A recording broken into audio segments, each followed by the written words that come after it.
नमस्कार दोस्तों, आप लोगों का स्वागत है मेरे पीसीएस हिंदी एकेडमी में।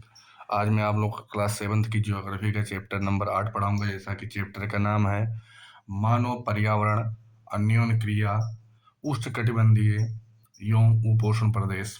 दोस्तों, ये टॉपिक आप लोगों को एक उदाहरण से समझाया गया है। रेणुका बहुत ही उत्साहित थी।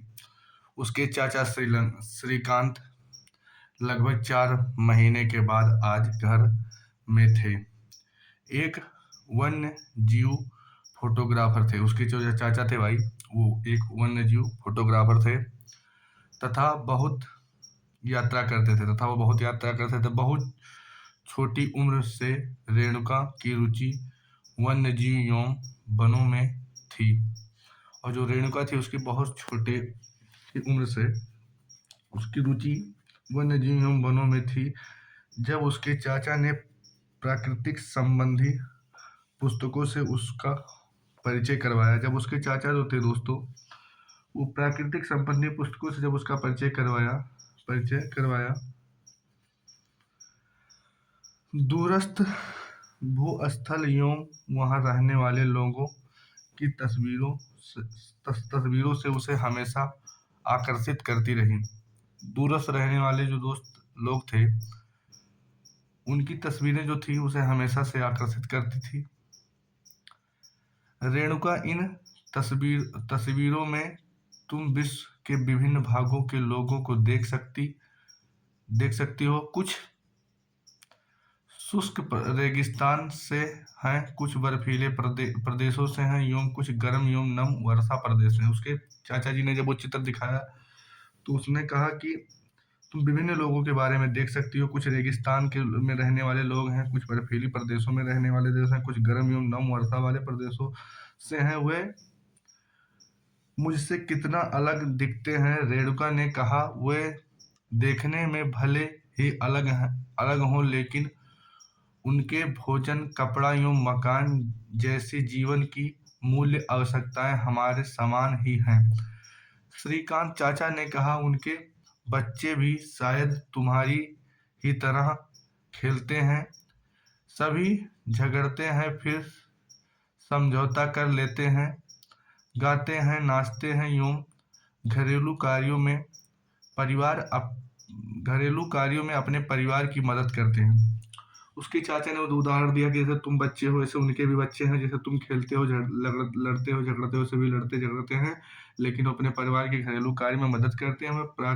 वे प्राकृतिक के करीब रहते हैं। वो लोग प्राकृतिक के करीब रहते हैं एवं जीवन की शुरुआत में ही प्रकृति की देखभाल करना सीख जाते हैं। और वो जीवन की शुरुआत में जो छोटे बच्चे रहते हैं, वो भी प्राकृतिक का देखभाल करना सीख जाते हैं। वो मछली पकड़ना एवं वनों से सामग्री एकत्र करना सीख जाते हैं। वो मछली पकड़ना एवं वनों से खाने योग्य या उपयोग की जितनी वस्तु होते हैं, उसको एकत्रित करना सीख जाते हैं। अभ्यास 8, 9, 10 में आप विश्व के विभिन्न प्राकृतिक प्रदेशों निवासियों के जीवन के बारे में सीखेंगे। अमेजन बेसिन में जीवन। दोस्त, यहाँ अमेजन बेसिन के जीवन के बारे में बताया गया है। अमेजन बेसिन के विषय में जानने से पहले मानचित्र देखें।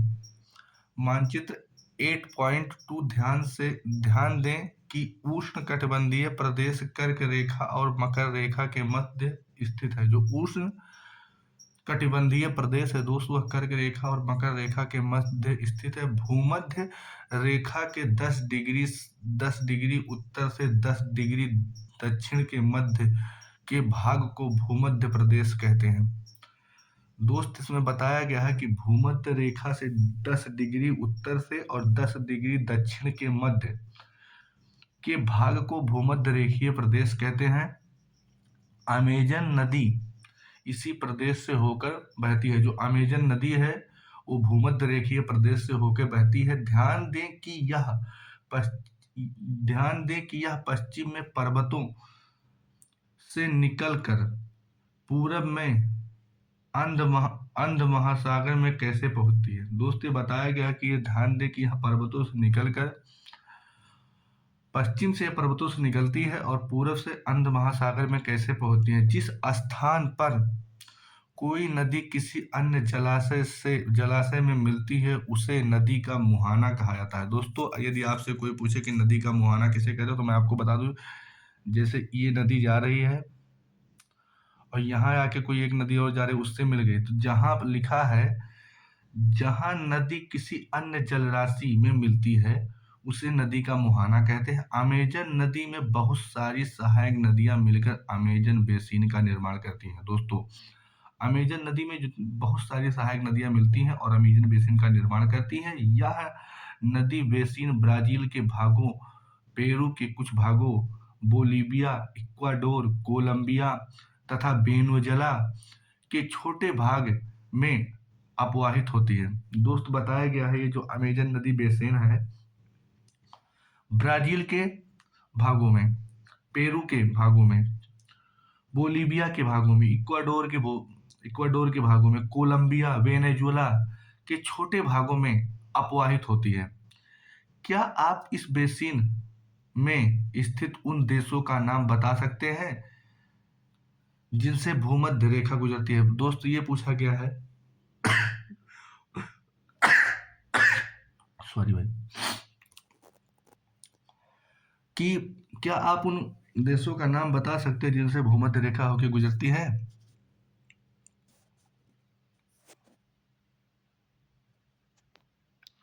जब स्पेन के अन्वेषकों ने इस नदी की खोज की तब सिर पर सुरक्षा कवच एवं घास के स्टार्क पहने कुछ स्थानीय आदिवासियों ने उन पर आक्रमण किया।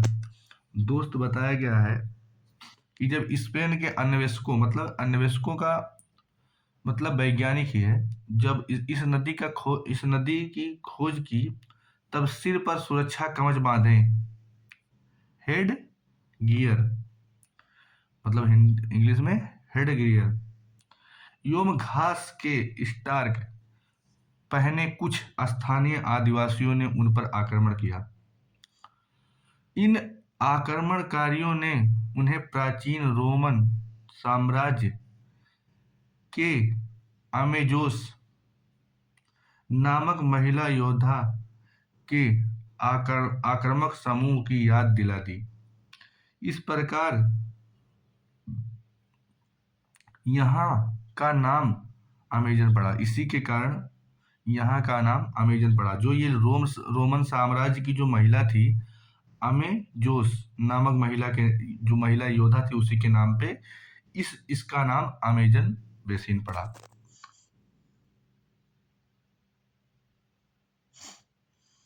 सहायक नदियां यह छोटी नदियां होती हैं जो मुख्य नदी में मिलकर मुख्य नदी अपनी सहायक नदियों के साथ जिस क्षेत्र के पानी को बहाकर ले जाती है वह उसका बेसिन अथवा जल संग्रहण क्षेत्र कहा जाता है। जो दोस्त बड़ी नदियां होती है अपनी सहायक नदियों के साथ जिस नदी से जल को बहाकर जिस क्षेत्र से जल को बहाकर ले जाती है वह उस नदी का बेसिन अथवा जल संग्रहण क्षेत्र कहा जाता है।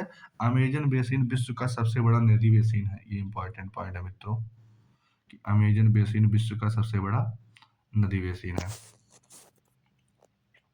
अब आप लोग आइए जलवायु। जैसा कि आप जानते हैं कि अमेजन बेसिन भूमध्य रेखा के आसपास फैला है और पूरे वर्ष यहाँ गर्म एवं नम जलवायु रहती है। दोस्त बताया गया है कि जैसा आपको पता है कि जो अमेजन बेसिन है भूमध्य रेखा के आसपास फैली हुई है और पूरे वर्ष यहाँ गर्म एवं नम जलवायु रहती है। यहाँ का मौसम दिन एवं रात दोनों ही समय लगभग समान रूप से गर्म एवं आर्द्र होता है। बताया गया दोस्त कि अमेजन बेसिन के पास का जो मौसम है वो दिन के समय भी एवं रात के समय में भी लगभग गर्म एवं आर्द्र होता है तथा शरीर में चिपचिपाहट महसूस होती है। और यहाँ शरीर में यहाँ के लोग यहाँ जाने के बाद यहाँ लोग जो रहते हैं उनके शरीर में हमेशा चिपचिपाहट महसूस होती है। इस प्रदेश में लगभग प्रतिदिन वर्षा होती है। अमेजन बेसिन का जो क्षेत्र है दोस्त, और वहाँ पे हमेशा मतलब इस प्रदेश में लगभग प्रतिदिन ही वर्षा होती रहती है। ऐसा कोई दिन ना है कि वर्षा ना हो, और वह भी बिना किसी पूर्व चेतावनी के, और ये भी नहीं कि मतलब काफी टाइम से मौसम बना हुआ है, बादल बना हुआ है, बारिश हो रहा है, मतलब एकाएक दिन का तापमान उच्च एवं आर्द्र अति उच्च होती है। दिन की जो तापमान होती है दोस्त, उच्च एवं आर्द्रता अति उच्च होती है। रात के समय तापमान कम हो जाती है, रात के समय यहाँ तापमान कुछ कम हो जाती है, लेकिन आर्द्रता वैसी ही बनी रहती है। दिन के समय तो मतलब तापमान भी अधिक होता है और आर्द्रता भी अधिक होती है, लेकिन रात के समय आर्द्रता तो उतनी ही बनी रहती है, बस तापमान कुछ कम हो जाता है। वर्षा वन, इन प्रदेशों में अत्यधिक वर्षा के कारण यहाँ की भूमि पर सघन वन उग जाते हैं। जो वर्षा वन होते हैं दोस्तों, यहाँ अत्यधिक वर्षा होने के कारण यहाँ की भूमि पर सघन वन जो है उग जाते हैं। चित्र 8.3 ये इसको देखिए। वन इतने सघन होते हैं कि पत्तियों तथा शाखाओं से छत सी बन जाती है। इतने सघन वन होते हैं दोस्त कि पत्तियों से और शाखाओं से छत सी बन जाती है, जिसके कारण सूर्य का प्रकाश धरातल तक नहीं पहुंचा। तो इसी के कारण जो सूर्य का प्रकाश है, जो सूर्य की रोशनी है, वो धरती तक नहीं पहुंच पाती है, जमीन पे नहीं पहुंच पाती है। यहाँ की भूमि प्रकाश रहित एवं नम बनी रहती है, और यहाँ की जो भूमि होती है दोस्तों, प्रकाश रहित एवं नम बनी रहती है। यहाँ केवल वही वनस्पति पनप सकती हैं जिसमें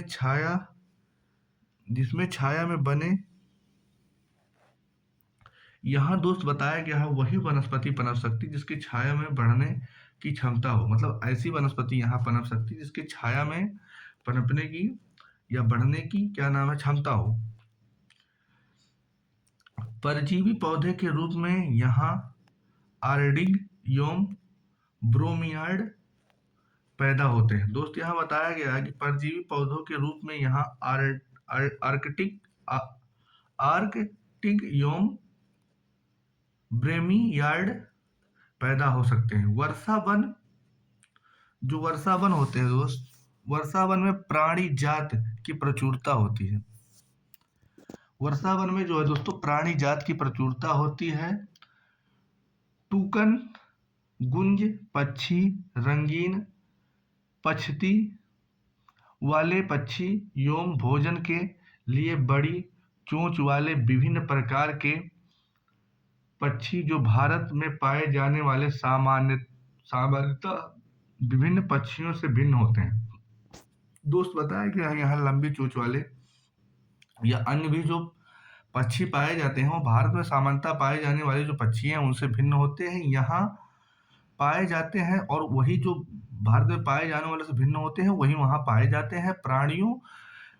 प्राणियों में बंदर, स्लॉथ एवं चींटी खाने वाले टैपीर भी यहाँ पाए जाते हैं। दोस्त बताया गया है प्राणियों में बंदर, स्लॉथ एवं चींटी को खाने वाले टैपीर भी यहाँ पाए जाते हैं। सांप एवं सरीसृप की विभिन्न प्रजातियां भी इन वनों में पाई जाती हैं। सांप एवं सरीसृप जो होते हैं दोस्त इनकी बहुत सी विभिन्न प्रजातियां पाई जाती हैं, मगर सांप, अजगर तथा एनाकोडा एवं बोआ कुछ ऐसी प्रजातियां हैं जो यहाँ पाई जाती हैं। जैसे दोस्तों सांप में भी जैसे मगर हो गया, मगर भी यहाँ मिलता है।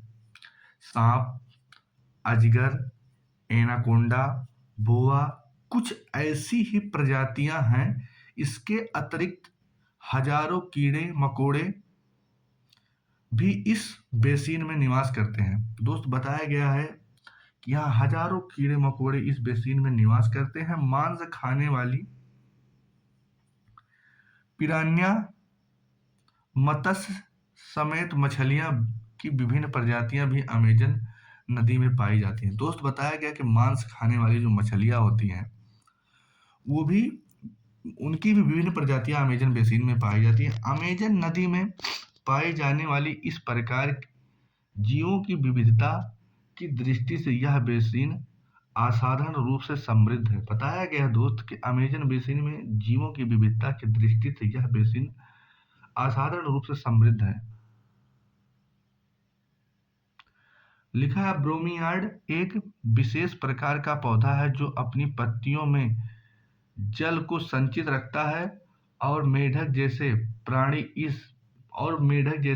इन जल के पॉकेट का उपयोग अंडे देने के लिए करते हैं। दोस्त बताया गया है कि ब्रोमियार्ड जो पौधा है विशेष रूप से अपने पत्तियों में पौधे को क्या नाम है विशेष रूप से अपने पत्तियों में जल को रखता है, संचित रखता है और मेढक जैसे प्राणी इस जल के पॉकेट का उपयोग अंडा देने के लिए करते हैं। कुछ टीवी चैनल विश्व के वन्यजीव एवं वृत्तचित्र प्रसारित करते हैं, इन्हें देखें एवं अपनी जानकारी अपने सहपाठियों को बताएं। अब आइए दोस्तों, आप लोग वर्षा वन के निवासी। यहाँ के लोग छोटे से क्षेत्र में वन के कुछ वृक्षों को काटकर अपने भोजन के लिए फसल उगाते हैं। दोस्त बताया क्या है, क्योंकि जो वर्षा वन के लोग होते हैं, यहाँ के लोग छोटे क्षेत्र में कुछ वनों को काटकर अपने भोजन के लिए फसल उगाते हैं। यहाँ के पुरुष शिकार करते हैं तथा नदी में मछली पकड़ते हैं। दोस्त बताया गया कि यहाँ वर्षा वन के निवासी जो होते हैं, पुरुष होते हैं, वो शिकार करते हैं तथा नदी में मछली पकड़ते हैं, जबकि महिलाएं फसलों का ध्यान रखती हैं। जबकि वहाँ की जो महिलाएं हैं वो फसलों को ध्यान रखती हैं। वो मुख्यतः टेपी योका अनानास एवं शकरकंद उगाते हैं। जो वर्षा वन क्षेत्र के जो निवासी होते हैं दोस्त,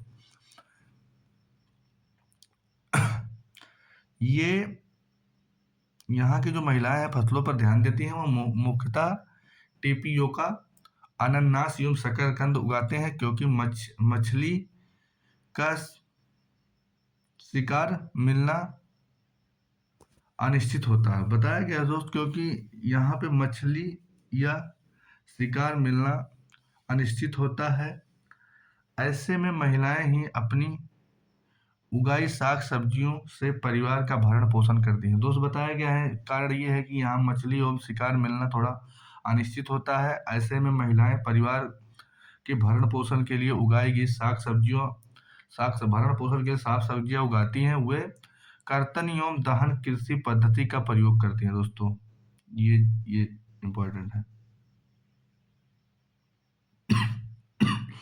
प्रयोग करते हैं।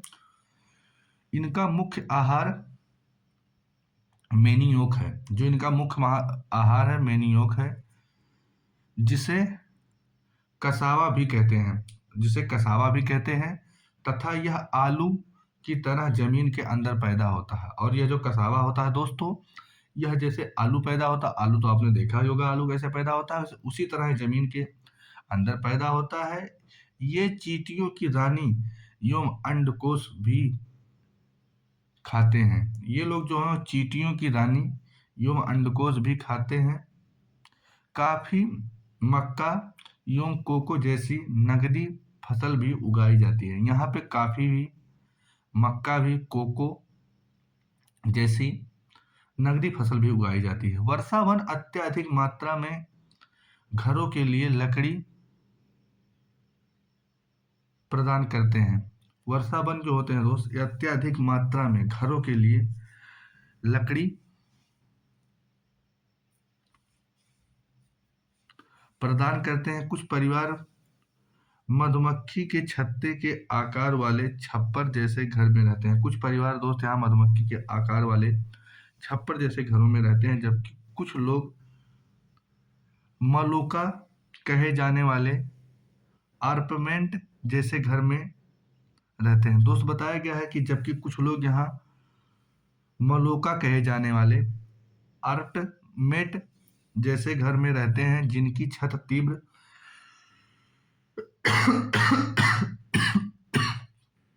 तीव्र ढलान वाली होती है। दोस्त यहाँ बताया गया है कि जो यहाँ के लोग हैं अत्यधिक मात्रा में लकड़ी के घर में, और कुछ परिवार मधुमक्खी के छत जैसे आकार वाले घर में रहते हैं, जबकि कुछ लोग मलुका कहे जाने वाले अपार्टमेंट में रहते हैं। तीव्र ढलान जिनकी छतें जो होती हैं तीव्र ढलान वाली होती हैं। सॉरी दोस्तों। अमेजन बेसिन के लोगों का जीवन धीरे धीरे बदल रहा है। पुराने समय में वन के अंदर पहुंचने के लिए नदी मार्ग ही एकमात्र उपाय था। प्राचीन समय में दोस्तों वन के अंदर पहुंचने के लिए इन लोगों के पास नदी ही एकमात्र उपाय था। 1970 में ट्रांस अमेजन महासागर सॉरी 1970 में ट्रांस अमेजन महामार्ग बनने से वर्षा वन के सभी भागों में तक पहुंचना संभव हो गया। दोस्त पहले जो था वो वन के अंदर जाने के लिए ये लोग नदी के मार्ग का उपयोग करते थे, लेकिन 1970 में ट्रांस अमेजन महामार्ग बनने के कारण वर्षा वन के विभिन्न भागों तक पहुंचना संभव हो गया है।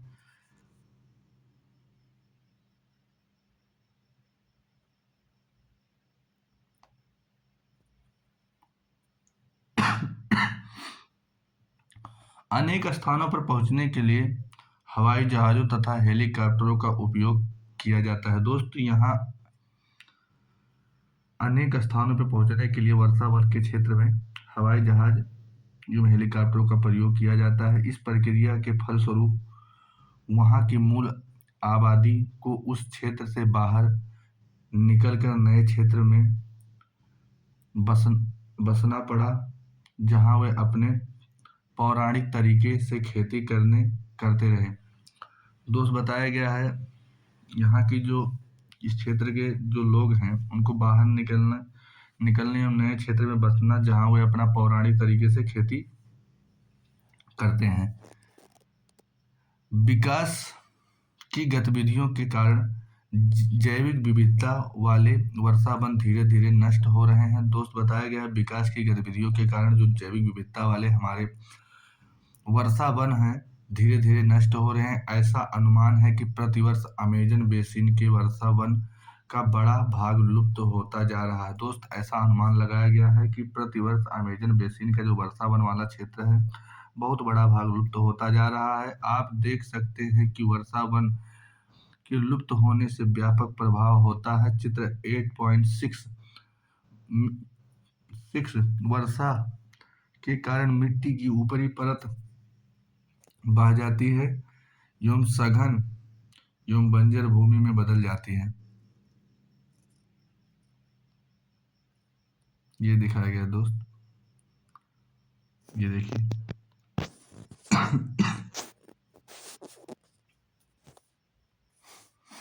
आइए आप लोगों को बताओ कुछ।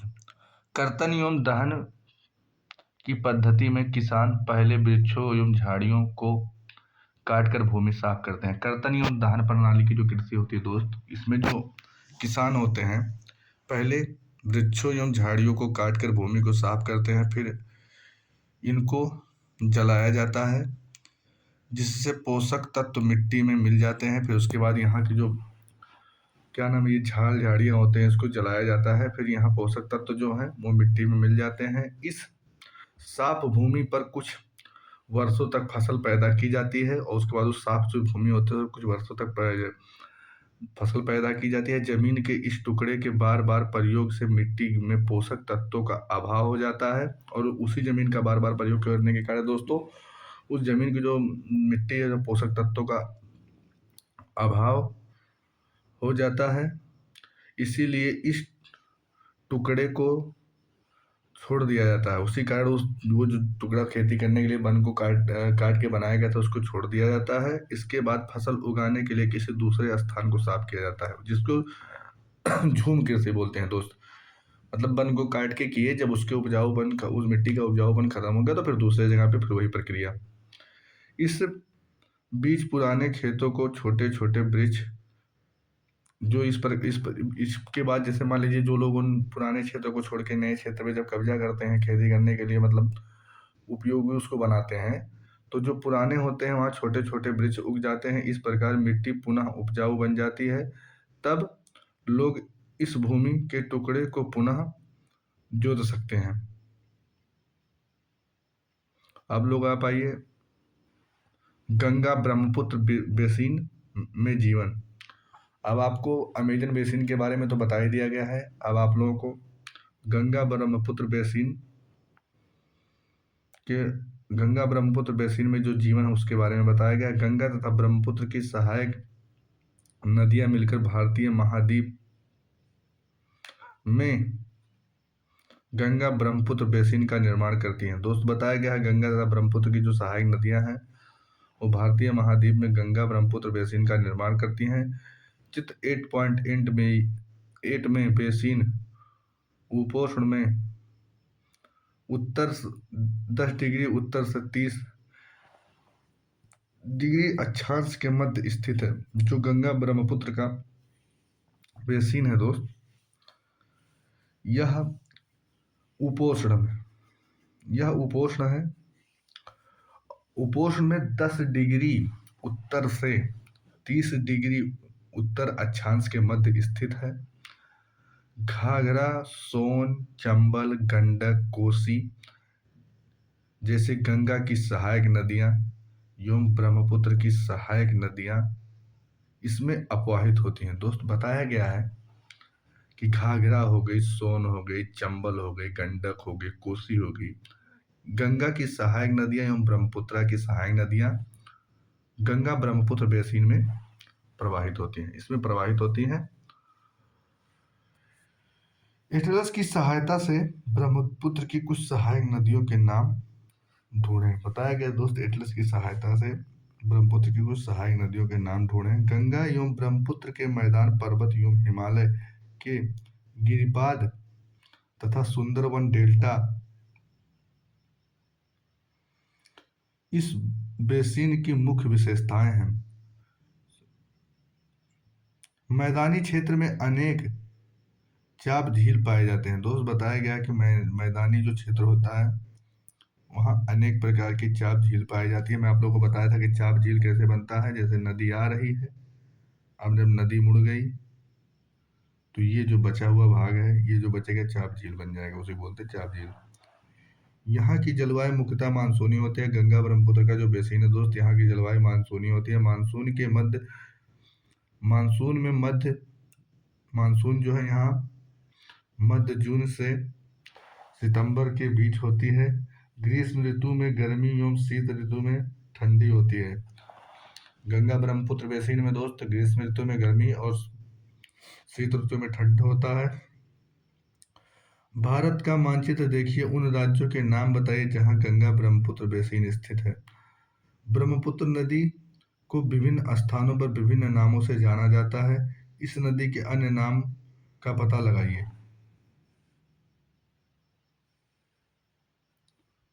बेसिन क्षेत्र में विभिन्न प्रकार की स्थलाकृति है। जनसंख्या के वितरण में पर्यावरण की प्रमुख भूमिकाएं होती है। जनसंख्या के वितरण में दोस्तों पर्यावरण की प्रमुख भूमिकाएं होती हैं। तीव्र ढाल वाले पर्वतीय क्षेत्रों में बसने के लिए प्रतिकूल है, अतः गंगा ब्रह्मपुत्र बेसिन के पर्वतीय क्षेत्र से कम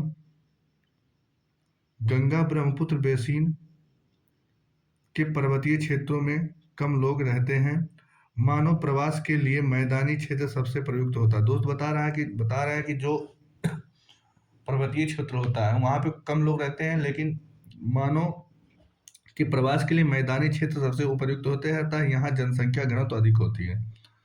मैदानी क्षेत्रों में जनसंख्या घनत्व अधिक होती है। बताया गया है दोस्तों, यहाँ मिट्टी उपजाऊ होती है, और जो मैदानी क्षेत्र होती है यहाँ मिट्टी उपजाऊ होती है। जिन स्थानों पर फसल उगाने के लिए समतल भूमि उपलब्ध, वहां के लोगों का मुख्य व्यवसाय कृषि है। दोस्त बताया गया है कि जहाँ पे फसल उगाने के लिए समतल भूमि होती है वहां के लोगों का मुख्य व्यवसाय कृषि ही है। धान यहाँ की मुख्य फसल है, और धान जो है यहाँ की मुख्य फसल है। चित्र 8.9 चूंकि धान की खेती के लिए पर्याप्त जल की आवश्यकता होती है। उसके पीछे कारण यह है दोस्तों कि धान की खेती के लिए पर्याप्त जल की आवश्यकता होती है। उसी क्षेत्र में उगाया जाता है जहां अधिक वर्षा होती है। धान को उसी क्षेत्र में उगाया जाता है जहां पे अधिक वर्षा होती है। यहाँ उगाई जाने वाली अन्य फसलें गेहूं, मक्का, ज्वार, बाजरा, चना है। दोस्त यहाँ पे बताया गया धान तो यहाँ की मुख्य फसल है, लेकिन यहाँ पे फसलें उगाई जाने वाली मक्का भी है, गेहूं भी है, ज्वार है, चना है, बाजरा है। जिस बाजरा है, गन्ना एवं जूट जैसी नगदी फसलें भी उगाई जाती है। गन्ना और जूट जैसी नगदी फसलें भी यहाँ होता है। मैदान के कुछ क्षेत्रों में केले के बागान भी देखे जाते हैं। मैदानी भाग जो होते हैं दोस्त, उस क्षेत्र वहाँ के कुछ क्षेत्रों में केले के बागान भी रहते हैं। पश्चिम बंगाल एवं असम में चाय के बागान मिलते हैं। दोस्त बताया गया है कि पश्चिम बंगाल एवं असम में चाय के बागान मिलते हैं। बिहार एवं असम के कुछ भागों में सिल्क के कीटों का संवर्धन कर सिल्क का उत्पादन किया था। दोस्त बताया गया है कि असम में और बिहार के कुछ भागों में सिल्क के कीटों का संवर्धन कर सिल्क का उत्पादन किया जाता है। मंद ढलान वाले पर्वतों एवं पहाड़ियों पर वेदिकाओं की फसलें उगाई जाती हैं। दोस्त बताया गया है कि मध्य जो ढलान वाले पर्वतों एवं पहाड़ियों पर वेदिकाओं की फसलें उगाई जाती हैं। जनसंख्या घनत्व का अर्थ है 1 वर्ग किलोमीटर क्षेत्र में रहने वाले लोगों की संख्या। दोस्तों ये इंपॉर्टेंट पॉइंट है, पूछा गया है जनसंख्या घनत्व किसे कहते हैं। अर्थ है 1 वर्ग किलो क्षेत्र में रहने वाले लोगों की संख्या। उदाहरण के लिए उत्तराखंड जनसंख्या घनत्व 189 है, जबकि पश्चिम बंगाल का 1029 तथा बिहार का 1102।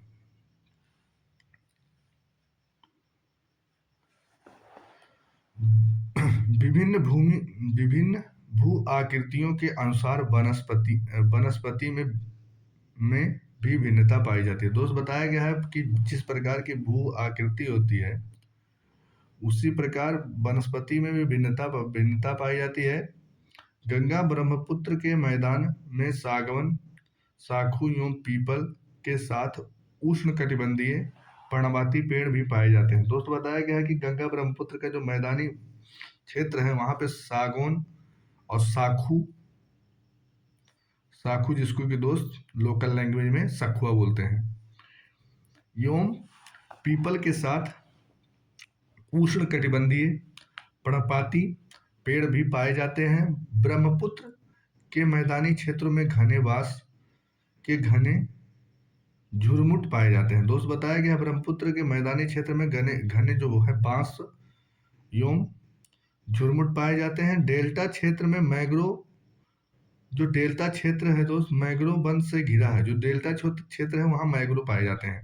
उत्तराखंड, सिक्किम एवं अरुणाचल प्रदेश में ठंडी जलवायु एवं तीव्र ढाल वाले भागों में चीड़, देवदार एवं फर जैसे शंकुधारी पेड़ पाए जाते हैं। दोस्त बताया गया कि डेल्टा क्षेत्र में मैंग्रोव पाए जाते हैं, मैदानी क्षेत्र में साल, सागौन और उष्णकटिबंधीय वृक्ष पाए जाते हैं। उसी प्रकार उत्तराखंड, सिक्किम एवं अरुणाचल प्रदेश में चीड़, देवदार एवं फर जैसे शंकुधारी पेड़ पाए जाते हैं।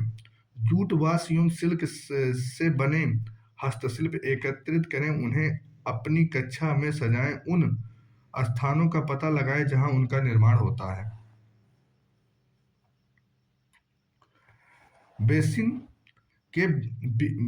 में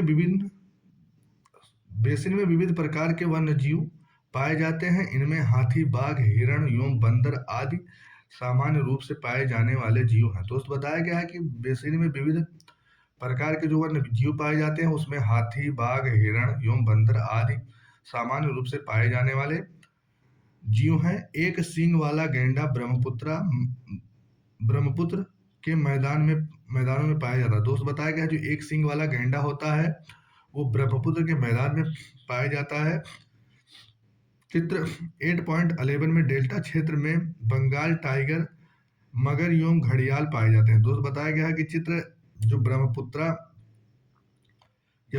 नदी का जो मैदान है, वहां पे एक सींग वाला गैंडा भी पाया जाता है। और डेल्टा जो क्षेत्र है, डेल्टा क्षेत्र में बंगाल का टाइगर और मगर मतलब मगरमच्छ, घड़ियाल पाए जाते हैं। नदी के साफ जल, झील एवं बंगाल की खाड़ी में प्रचुर मात्रा में जलीय जीव पाए जाते हैं। दोस्त बताया गया बंगाल की खाड़ी में प्रचुर मात्रा में जलीय जीव पाए जाते हैं। रोहू, कतला एवं हिल्सा मछलियों की सबसे लोकप्रिय प्रजातियां हैं। दोस्त बताया गया है रोहू और कतला एवं हिल्सा मछलियों की सबसे लोकप्रिय प्रजाति है।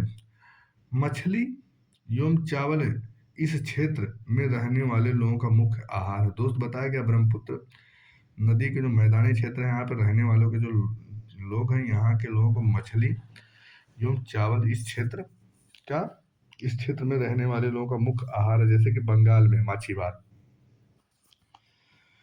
वेदिका का निर्माण खड़ी ढाल पर समतल सतह बना कर कृषि करने के लिए होता है। जो वेदिका होता है दोस्तों, खड़े ढलान पर समतल करते हैं उसको, फिर कृषि करने के लिए होता है। ढलान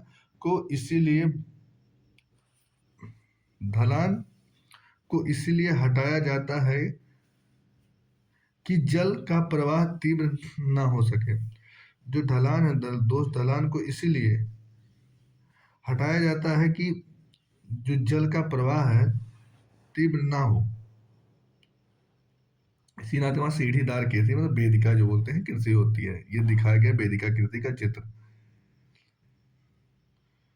अब आप लोग आइए थोड़ा नीचे। झील जीविका का साधन है। जो झील है दोस्त, वो जीविका का साधन है। अब आपको उदाहरण से समझाया गया। विनोद एक मछुआरा है जो बिहार के मतवाली मौन गांव में रहता है। आज वह एक प्रसन्न व्यक्ति है। मछलियों की विभिन्न प्रजातियों को पालने के लिए उसने अपने साथी मछुआरे रविंद्र किशोर राजीव एवं अन्य के साथ मौन या चाप झील को साफ किया। झील में उगने वाले स्थानीय खरपतवार बैरिनी वैलिनेरिया हाइड्रिला मछलियों का भोजन बनते हैं।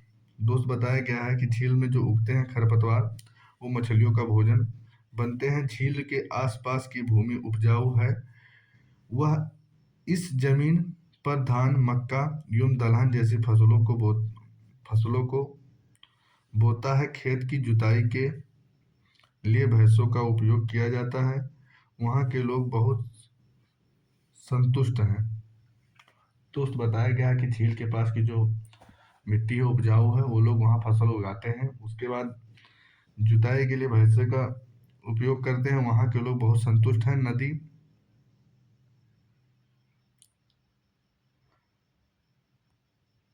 में पकड़ने, खाने व बेचने के लिए काफ़ी मछलियाँ हैं। दोस्त बताया गया है कि नदी में पकड़ने और खाने के लिए बहुत मछलियाँ हैं, जिन्हें पकड़कर वह पास के शहरों में भी बेचते हैं। यह समुदाय प्राकृतिक के साथ सम यह लिखा बताया गया दोस्त कि यह जो समुदाय है वो प्रकृति के साथ समरसता बनाकर रहता है। जब तक पास के शहरों का प्रदूषण इस झील तक नहीं पहुंचता, तब तक मत्स्य पालने में कोई खतरा नहीं है। दोस्त बताया गया है कि जब तक शहर का प्रदूषण इस क्या नाम है झील तक नहीं पहुंचता, तब तक यहाँ पे मछली पालना कोई खतरा नहीं है। दोस्तों अब आइए आप लोगों को थोड़ा ऊपर बता दूं। गंगा एवं ब्रह्मपुत्र नदी के अलवण जल में एक प्रकार की डॉल्फिन पाई जाती है। दोस्त बताया गया है कि जो गंगा एवं ब्रह्मपुत्र नदी है, यहाँ के अलवण मतलब मीठे जल में एक प्रकार की डॉल्फिन पाई जाती है, जिसे स्थानीय भाषा में सूस अथवा अंधी डॉल्फिन कहा जाता है। जिसे स्थानीय भाषा में लोग दोस्त सूस कहते हैं या अंधी डॉल्फिन कहा जाता है। सूस की उपस्थिति से जल की शुद्धता का पता चलता है। दोस्त जब सूस जिस जल में उपस्थित रहती है उस जल के शुद्धता का पता चलता है। रसायन की अत्यधिक मात्रा वाले गैर उपचारित औद्योगिक एवं शहरी गंदगी इन प्रजातियों को नष्ट कर देती है। दोस्त बताया गया कि जो शहर की गंदगी होती है, रसायन की अत्यधिक मात्रा वाले गैर उपचारिक और औद्योगिक एवं जो होते हैं वो भी इन प्रजातियों को नष्ट कर देती हैं। मतलब प्रदूषित जल इनके लिए दिक्कत है। जिस नदी में डॉल्फिन पाई जाती है उससे यह पता लगाया जाता है कि नदी का जल स्वच्छ है। और यह अलवण जल मतलब मीठे जल में। सार्वभौमिक स्वच्छता कवरेज कवरेज प्राप्त करने के लिए स्वच्छता पर ध्यान केंद्रित करने के प्रयासों में तेजी लाने के लिए भारत सरकार के प्रधानमंत्री ने 2 अक्टूबर 2014 को स्वच्छ भारत मिशन का शुभारंभ किया। दोस्त बताया गया है कि स्वच्छता को लाने के लिए और इसको कवर करने के लिए भारत के प्रधानमंत्री 2014 में स्वच्छ भारत मिशन का शुभारंभ किया। गंगा ब्रह्मपुत्र के मैदानों में कई बड़े शहर लंबे कस्बे हैं। इलाहाबाद, कानपुर, वाराणसी, कानपुर, पटना एवं कोलकाता जैसे 10 लाख से अधिक आबादी वाले शहर गंगा नदी के तट पर ही स्थित हैं। दोस्त बताया गया है कि जो गंगा ब्रह्मपुत्र का मैदान है, यहाँ कई बड़े शहर इस क्षेत्रों में इस नदी बेसिन के में स्थित हैं। इन शहरों तथा यहाँ स्थित उद्योगों का गंदा पानी बहकर नदी में ही जाता है। दोस्त बताया गया कि यहाँ शहर की जो मतलब है, यहाँ के उद्योगों का गंदा पानी जो है वह नदी में बहकर जाता है, जिससे नदी प्रदूषित होती है। बे बेसिन में यातायात सुविकसित तंत्र उपस्थित है। आप देख सकते हैं कि गंगा ब्रह्मपुत्र बेसिन में यातायात के 4 मार्ग सुविकसित हैं। मैदानी इलाकों के लोग सड़क मार्ग एवं रेल मार्ग द्वारा एक स्थान से दूसरे स्थान पर जाते हैं। नदी के तट क्षेत्रों में जलमार्ग यातायात का प्रभावशाली माध्यम है। कोलकाता हुगली नदी पर स्थित एक महत्वपूर्ण पत्तन है। दोस्त बताया गया कि जो कोलकाता है वो हुगली नदी पर स्थित एक महत्वपूर्ण पत्तन है। मैदानी क्षेत्रों में कई बड़े हवाई पत्तन भी स्थित है। गंगा नदी के संरक्षण के लिए नमामि गंगे कार्यक्रम शुरू किया गया। दोस्त ये भी इम्पोर्टेंट है। पर्यटन इस बेसिन की महत्वपूर्ण क्रिया है। दोस्त बताया गया कि पर्यटन जो है इस बेसिन की महत्वपूर्ण क्रिया है। आगरा में यमुना के किनारे स्थित ताजमहल, इलाहाबाद में गंगा एवं यमुना नदी का संगम, उत्तर प्रदेश एवं बिहार जैसे बौद्ध स्तूप, लखनऊ में इमामबाड़ा, असम का काजीरंगा एवं मानस वन्यजीव अभ्यारण्य, मानवजीव प्राणी अभ्यारण्य तथा अरुणाचल प्रदेश में विशिष्ट जनजातीय संस्कृति जैसे कई दार्शनिक स्थल हैं। दोस्त बताया गया है कि जो पर्यटन पर्यटन इस बेसिन की महत्वपूर्ण क्रिया है। आगरा में यमुना नदी के पास में ताजमहल है, इलाहाबाद में गंगा एवं यमुना नदी का संगम, उत्तर प्रदेश एवं बिहार में बौद्ध स्तूप, लखनऊ में इमामबाड़ा, असम में काजीरंगा एवं मानस वन्य प्राणी अभ्यारण्य तथा अरुणाचल प्रदेश की विशिष्ट जनजातीय संस्कृतियां जैसे कई दर्शनीय स्थल भी इन नदियों के किनारे हैं। मानस वन्य प्राणी अभ्यारण्य में बाघ है। अब आइए आप लोग दोस्तों, ये अध्याय यहीं पे समाप्त होता है। मुझे उम्मीद है कि ये अध्याय आप लोगों को अच्छे से समझ में आया होगा। मित्रों, यदि आप लोगों को ये अध्याय अच्छे से समझ में आएगा तो आप लोग लाइक कीजिए, शेयर कीजिए, अपने उन दोस्तों के पास पहुंचाइए जो एनसीईआरटी पढ़ना चाहते हैं, जो एनसीईआरटी पढ़ना शुरू किए हैं। फिर मिलते हैं अगले क्लास में दोस्त, तब तक के लिए नमस्कार, बाय बाय, टेक केयर।